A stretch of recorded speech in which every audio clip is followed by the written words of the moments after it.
வணக்கம். செல்வகுமாரின் அறுவடை, விதைப்பு, பூச்சி விரட்டி அடித்தல், செங்கல் சூளை பணிகள், உப்பள பணிகள் மற்றும் அனைத்து பொது பணிகள், சாலை போடுதல், கட்டுமான பணிகள், வண்ணம் பூசுதல், அனைத்து உலர்த்தும் பணிகள் அனைத்திற்குமான வானிலை முன்னறிவிப்பு. அதிகாரப்பூர்வ வானிலை அறிக்கைக்கு இந்திய வானிலை ஆராய்ச்சித்துறை அறிக்கையை பார்க்கவும். 2025 செப்டம்பர் 20 சனிக்கிழமை அதிகாலை நிலவர வானிலை பதிவு. இந்த அறிக்கை சமர்ப்பிக்கப்படுவதற்கான காரணம், அறுவடை விவசாயிகள் நிறைய பேர் அழைத்த காரணத்தினாலும், பல்வேறு பகுதியிலிருந்து பூச்சி விரட்டி அடித்தல் பணிகளுக்காகவும் இடைவெளி இருக்குமா என்று கேட்டுக்கொண்டதன் அடிப்படையில் இந்த அறிக்கையை பதிவு செய்கிறேன். தற்பொழுது இந்த அறிக்கை பதிவு செய்யப்படக்கூடிய இந்த அதிகாலை நேரத்தில் வடகடலோர மாவட்டங்களில் தூறல் தொடர்ந்து கொண்டிருக்கு. இந்த தூறல் விலகிவிடும், பொழுது விடிந்ததும் விலகிவிடும். ஒரு 8 மணிக்குள்ள விலகிடும். அப்புறம் 11 மணி வரைக்கும் மேகம் இருக்கும். ஆனால் மழைக்கு வாய்ப்பு இப்பொழுதுக்கு இல்லை. இது விலகியதும் வெளிச்சம் வந்து வெயில் வந்துடும். மீண்டும் மழை உருவாக்கம் என்பது 2:30 மணிக்கு மேற்கு தொடர்ச்சி மலை மாவட்டங்களின் மலைப்பகுதி, நீலகிரி முதல் கன்னியாகுமரி வரைக்கும், நீலகிரி முதல் மதுரை மாவட்டத்தோட மேற்கு பகுதி, தேனி மாவட்ட கொடைக்கானல் மலைப்பகுதி வரைக்கும், அதாவது மேற்கே உருவாகி வங்க கடலோரம், விருதுநகர், ராமநாதபுரத்துக்கு வடக்கே, மதுரைக்கு வடக்கே உறுதியாக ஆங்காங்கே நல்ல பனிப்பொழிவை மாலை இரவில் கொடுக்கும். அப்போ 2:30 மணிக்கு மேற்கு தொடர்ச்சி மலை, 3-4 மணிக்கு உள் மாவட்டங்கள், 5-6 மணிக்கெல்லாம் கடலோரம் வந்துடும். அதிகாலை வரைக்கும் மழை இருக்கும். அப்போ இது யாருக்கு இது வாய்ப்பு? இது வந்து பூச்சி விரட்டி அடித்தவர்களுக்கு என்ன செய்யலாம்? 2:30 மணிக்குள்ள மேற்கு தொடர்ச்சி மலையில் பூச்சி விரட்டி அடிக்கணும், அடிக்கலாம். 4 மணி நேரம் கிடைக்கணும். அதில் 2:30 மணி நேரம் ஒவ்வொரு மருந்துக்கு பூச்சி விரட்டிக்கு ஏற்றபடி அது இருக்கு. ஆகவே பூச்சி விரட்டியை பொறுத்து அமையும். ஆக 2:30 மணிக்கு மேற்கே, 3:30 மணிக்கு உள்ளே, 4:30 மணிக்கு டெல்டா, 5-6 மணிக்கெல்லாம் எல்லா மாவட்டங்களுக்கும் இது மழை வாய்ப்பு இருக்கு. அப்போ அறுவடை விவசாயிகள் இந்த நேரத்தை பயன்படுத்தி திட்டமிட்டுக்கணும். இன்னைக்கு அறுவடை செஞ்சிட்டீங்கன்னா வைக்கோல் எடுக்க முடியாது. நாளைக்கு நள்ளிரவு பெய்கிற மழை நனைத்து விடும். விருதுநகருக்கு தெற்கே மட்டும் தான் பிரச்சனை இல்லை, பாக்கி எல்லா மாவட்டத்துக்கும் இருக்கு. ஆக விருதுநகருக்கு கூட பெருசா பிரச்சனை இல்லை, மதுரைக்கு வடக்கே இருக்கு. அதுதான் நீங்க புரிஞ்சுக்கணும். நாளைக்கு இப்ப அறுவடை விவசாயிகளுக்கு இது எப்படி, நீங்க எல்லாத்துக்குமே இந்த சூழ்நிலை நீங்கள் புரிஞ்சுக்கலாம்.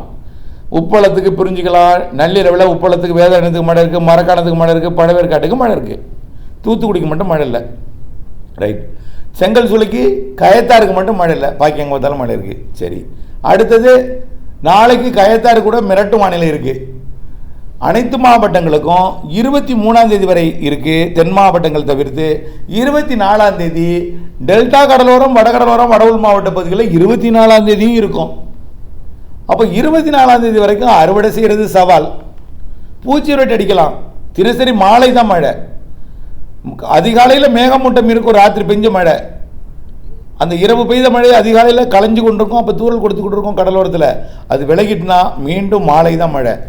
2:30 மணிக்கு மேற்கே, 3:30 மணிக்கு உள்ள, 4:30 மணிக்கு கடல் உள் மாவட்டங்களில் பரவலா, மாலையில் முன்னிரவில் கடலோரம் வரைக்கும் இதான் மழை. 24ஆம் தேதி வரை இருக்கு. அதாவது இன்றைக்கு சனிக்கிழமை 20, ஞாயிறு 21, திங்கள் 22, செவ்வாய் புதன்கிழமை வரைக்கும் மழை இருக்கு. வியாழக்கிழமை அறுவடை செய்யலாம். வியாழக்கிழமை ஆந்திர பிரதேச கடலோரத்தில், விசாகப்பட்டினம், காக்கிநாடா இடைப்பட்ட பகுதியில் காற்றழுத்த தாழ்வு மண்டலமோ, ஆழ்ந்த காற்றழுத்த தாழ்வு மண்டலமோ கரை கடப்பதற்கு வாய்ப்பு, புயலா கூட மாறலாம்.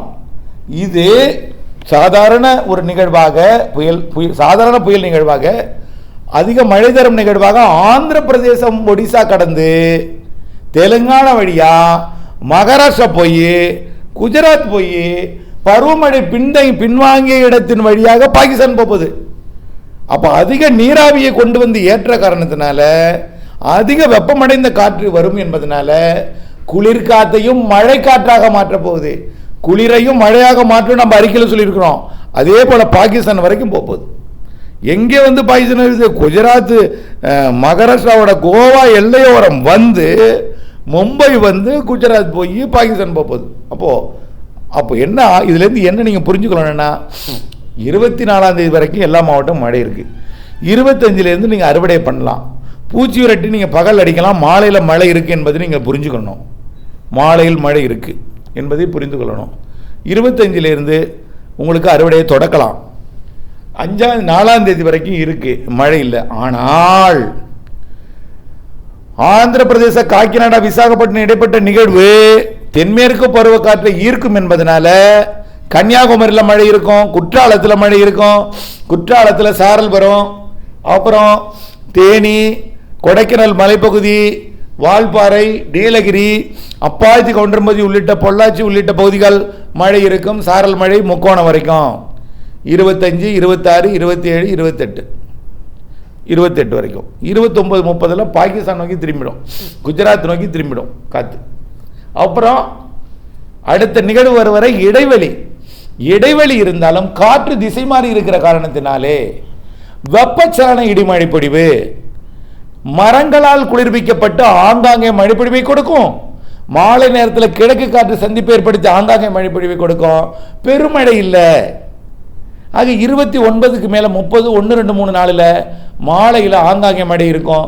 பெரும்பாலும் மழையால் இருக்கக்கூடிய மரங்களால் குளிர்விக்கப்பட்டும் வடகடலோரம் ஆந்திராவில் மழை இருக்கும். பெருசாக மழை இருக்காது. நல்ல மழைன்னா அடுத்தது 5ஆம் தேதிக்கு மேலே, அக்டோபர் 5க்கு மேலே. அப்போ 25லேருந்து அறுவடை பண்ணியே செய்யலாம். பூச்சி விரட்டி நீங்கள் அடிக்கலாம். ஆனால் மாலை மழை இருக்குது 24ஆம் தேதி வரைக்கும். 25லேருந்து மாலை மழையில் குறைவான பரப்பில் மழை இருக்கும், அறுவடை செய்யலாம். ஆனால் வானிலை ஆய்வுரை கூட இணைந்திருந்து அறுவடைப்படியாக அந்த நாளிலே மேற்கொள்ள வேண்டும். வானிலை இன்னும் நம்ம காலண்டர் மாதிரி எழுதி வைத்து விட முடியாது, பிரிண்ட் செய்து ஆண்டுக்கு ஒரு முறை மாட்டி வைத்து விட முடியாது. காற்றின் போக்கை வைத்து இரு காற்று இணைவை பொறுத்து எங்கேயாவது ஒரு காற்று சுழற்சி உருவானா, எங்காவது ஒரு நிகழ்வு பாருங்க. இப்போ பிலிப்பைன்ஸில் ஒரு புயல் இருக்கு, அது ஹாங்காங்கை போய் தாக்க போகுது. 250 கிலோமீட்டர் வேகத்தில் 9 மீட்டர் உயரத்துக்கு அலை எழுப்ப போகுது. அதனால பெரும் பாதிப்பு ஹாங்காங் ஏற்பட போகுது, சீனாவுக்கு ஏற்பட போகுது, வியட்நாமுக்கு ஏற்பட போகுது. அதுக்கு நோக்கி காத்து திசை மாறினதுனால மீண்டும் வடமேற்கு வெப்பநீராவே தமிழ்நாடு வழியாக போகிறதுனால தான் இந்த 24 வரைக்கும் மழை பொழிவு. ஏற்கனவே சொல்லியிருந்தோம் 2 நாள் இடைவெளி கொடுத்து கொஞ்சம் வடகடலோரம் மட்டும், கடலூருக்கு வடக்கே மட்டும் இருக்கும், டெல்டாவுக்கு தெற்கே இருக்காது, தெற்கு டெல்டாவில் இருக்காதுன்னு சொன்னோம். ஆனால் தெற்கு டெல்டாவிற்கும் இருக்க போகிறது, மதுரை வரைக்கும் இருக்க போகிறதுன்னு சொல்லியிருக்கோம். இதே போல் எதுவும் மாறுதலுக்கு உட்பட்டது தான். அதுவே வானிலை அப்டேட்ஸோடு இணைந்திருந்து வானிலை இருந்து விவசாயம் செய்திட வேண்டும். அறுவடை பணிகளுக்கும் உப்பள பணிகளுக்கும் எல்லாமே இந்த வானிலை அறிக்கை உங்களுக்கு புரிந்திருக்கும். இதை கணக்கில் வைத்துக்கொண்டு நீங்கள் திட்டமிட்ட வேளாண்மை செய்திட வேண்டும், திட்டமிட்ட பணி செய்திட வேண்டும், அப்டேட்ஸுடன் இணைந்திருக்க வேண்டும். வானிலை அறிந்து அனைத்து பணியும் செய்திருக்க, பண்ணை குட்டை அமைத்திடுக, கைவசம் நீர்த்தேக்கி கவலை இல்லாமல் விவசாயம் செய்திடுக. வடகிழக்கு பருவமழை சராசரிக்கு மிகுதிக்கு மிகுதி என்பதை நீங்கள் புரிந்து கொள்ள வேண்டும். மழை நீரை சேகரித்து வரக்கூடிய கோடையில் அல்லது அடுத்த ஆண்டு தென்மேற்கு பருவமழை காலத்தில் தேவைக்கேற்ப தேவைப்படும் பொழுது பயன்படுத்திக் கொள்வதற்கு மழைநீரை கைவசம் தேக்கி பயன்படுத்த அன்போடு கேட்டுக்கொள்கிறேன். நன்றி.